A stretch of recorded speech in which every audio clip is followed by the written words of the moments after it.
Okay, so this is installment number 3 in the reading of away.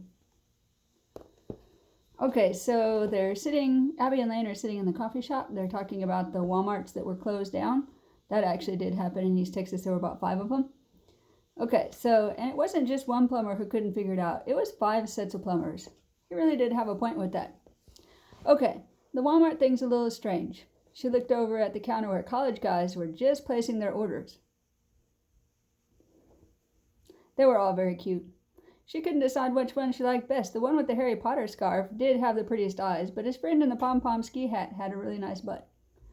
Are you even listening to me? Her brother's question brought her back to reality. What? Yeah, I'm listening. No, you aren't. You're checking out the guys at the counter. I would never. She looked back down at her cup, which was now woefully empty. Do you want something else? They'd been at Maud's for an hour and a half. There really wasn't much to do on the island in the winter. Walking on the beach was still an option, but with the wind coming off the water, 40 degrees felt more like 25. They had already seen all the movies at the one movie theater on the island. Their parents were out of town on business and would be in London for the next week. Their aunt was supposed to fly in from Portland Saturday morning, but that left them to their own devices Thursday and Friday. They had been homeschooled for most of their younger years. See my cat? Okay.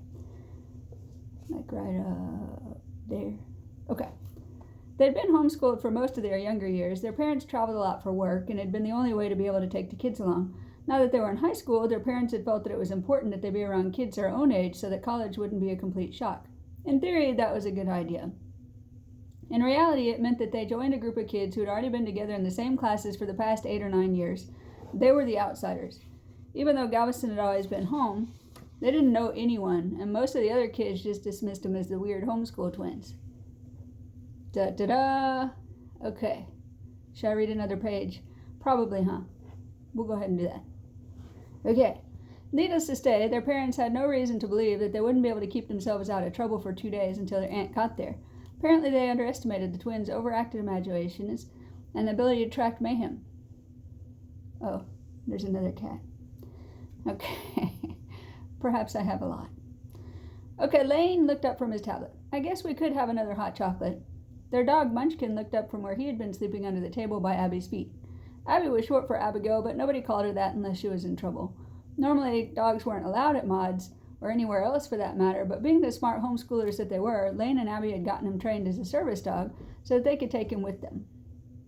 Munchkin was an American bulldog, a pit bull, and was not one to be left alone. He gladly followed the twins wherever they went.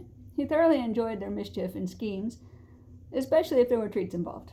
Bring another cookie for Munchkin, he called out as Abby walked down the stairs from the loft to get more hot chocolate. When she got to the counter, she noticed that 2 older gentlemen who were sitting at the table nearby stopped talking. They looked at her over the tops of their newspapers, trying hard to make it look like they weren't paying attention.